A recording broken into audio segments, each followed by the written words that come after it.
بسم اللہ الرحمن الرحیم۔ شروع اللہ کا نام لے کر جو بڑا مہربان نہایت رحم کرنے والا ہے۔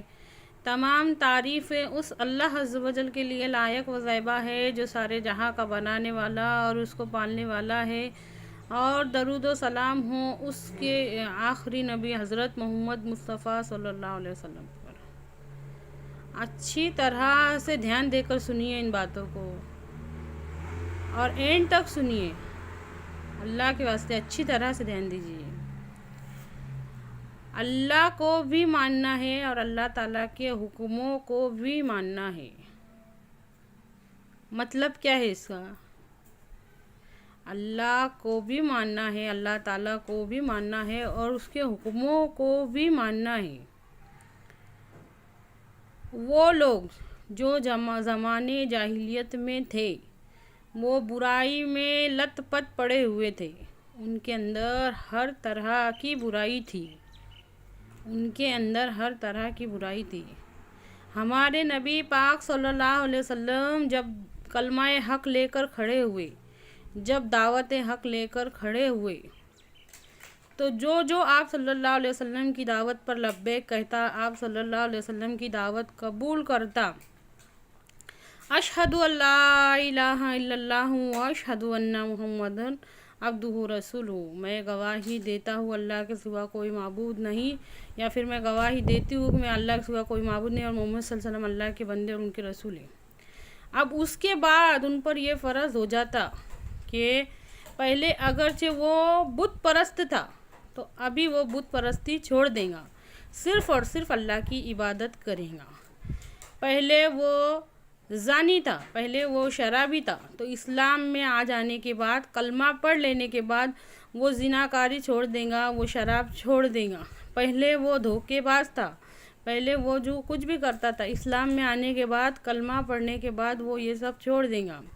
پہلے وہ ظلم کرتا تھا، زمانے جاہلیت میں وہ ظلم کرتا تھا، آپ صلی اللہ علیہ وسلم کی دعوت پر لبیک کہنے کے بعد، کلمہ پڑھنے کے بعد وہ یہ سب چھوڑ دے گا۔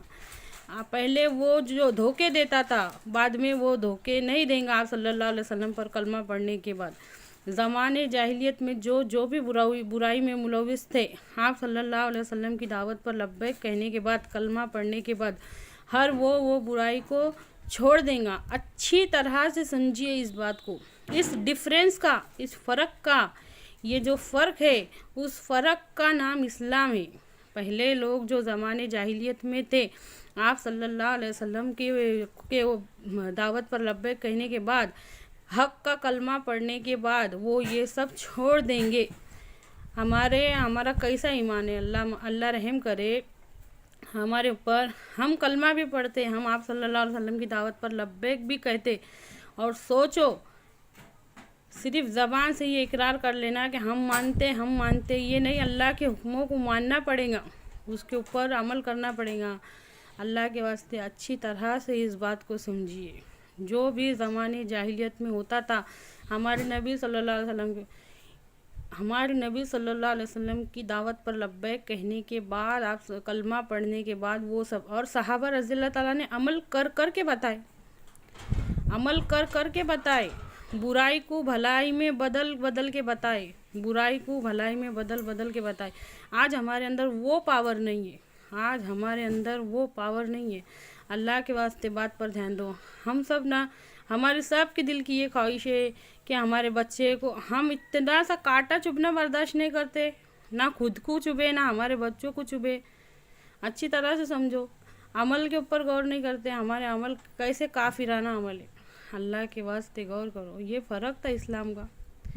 غور کر کے دیکھو، سیرت النبی صلی اللہ علیہ وسلم میں غور کر کے دیکھو، ان لوگوں کا یہ عمل تھا، صحابہ رضی اللہ تعالیٰ کا اور ہمارے نبی کریم صلی اللہ علیہ وسلم کا یہ عمل تھا کہ قرآن پاک کی 10 آیتیں تلاوت کرتے، پھر اس پہ عمل کرتے، جب تک عمل نہ کر دیتے باقی کا نہیں پڑھتے تھے قرآن۔ پہلے عمل کرتے 10 پہ، اس کے بعد میں دوسری آیتیں پڑھتے۔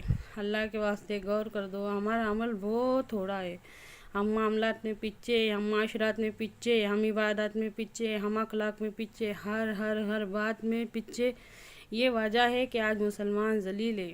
اللہ کے واسطے میری باتوں میں غور کرو، ہمارے چینل کو زیادہ سے زیادہ پھیلاؤ اور شیئر کرو، لائک کرو، سبسکرائب کرو، اور دعاؤں میں ہم کو یاد رکھو۔